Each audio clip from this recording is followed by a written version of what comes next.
My name is Maddie B, and I'm going to be talking about Korean food and its history. One of the most important influences on Korean cuisine is through the Korean War because they had experience with Western food and ingredients.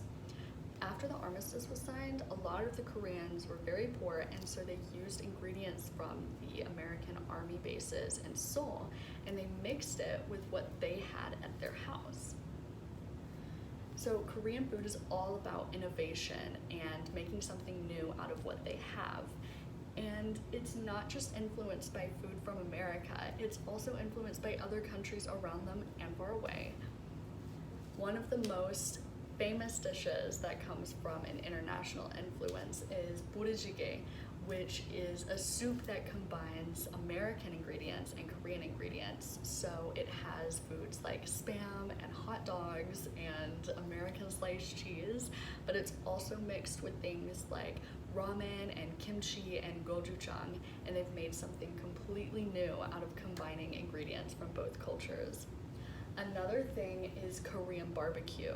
The practice in of itself of frying thinly sliced beef in a communal setting and eating it on rice is from the Mongols when they invaded Korea in the 13th century. So Korean barbecue is an essential part of how Koreans eat in a communal setting, and that comes from combining different eating practices from neighboring countries. Next is the red pepper, which actually comes from Mexico during the 16th century when they were introduced to Korea. And the red pepper is essential in their spices and sauces and foods, and it's very important in, again, gochujang, which is basically their cocktail sauce, and they use it on everything. So the red peppers are very important. And then lastly is Korean fried chicken, which again comes from America. So during the war, when they saw that Americans were frying food, they stopped steaming the chicken like they used to do and started frying it also, but they made it their own. So they changed the batter and made it lighter, and then also fried it twice instead of the usual one time so that it's lighter and crispier. And they made it their own by borrowing from our practices. So Korean food is all about mixing cultures and mixing ingredients and practices from all around the world and making something new and original and unique. Another important part of Korean food is street food because it's a way that all people from all over Korea can share their traditional practices with the rest of the country. And a place where you'll find this a lot is Gwangjang Market, and there are over 5,000 stalls of different people selling their authentic and traditional Korean food. For example, you'll see a lot of soy marinated crabs, or tteokbokki, or mung bean pancakes, or even kalguksu and sangnakji. So there's so many different foods and so many different cultures that are mixed just in Korea. So next I'm going to talk about their manners of eating and dining in Korean cuisine. When dining in Korea, there are three very important core values. And number one is that food should be resourceful. Number two is that food is about sharing with others. And number three is that eating should be social. Number one, food should be resourceful. For example, we have bibimbap, which is basically a cold salad that combines leftover banchans from the table and rice and marinated beef and any sauces and spices that you want. It's a great way to use leftovers and not contribute to food waste. And while it consists of other ingredients and parts of other dishes, it's its completely own dish and it's brand new. Another example is crab fried rice. So during the Somebody Feed Phil documentary, we saw that they not only used the legs and the claws, but they used the meat from the body of the crab to make something new, and they eat it with crab fried rice. So this is totally different from the way Americans eat seafood, because most of the time we'll stick to the arms and the claws, and they're sold completely separately and not as a full crab. And we don't really see people eat the body meat of the crab, but they did in Korea, and they made a new dish out of it. And then last, again, we see this using all parts of the body idea with cow tongue. So again, in the Somebody Feed Phil documentary, when they were having Korean barbecue, they also ate cow tongue.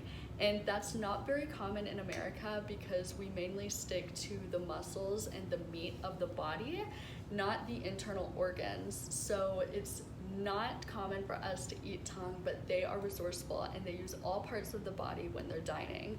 So marinated and cooked cow tongue and crab fried rice are just examples of that resourcefulness.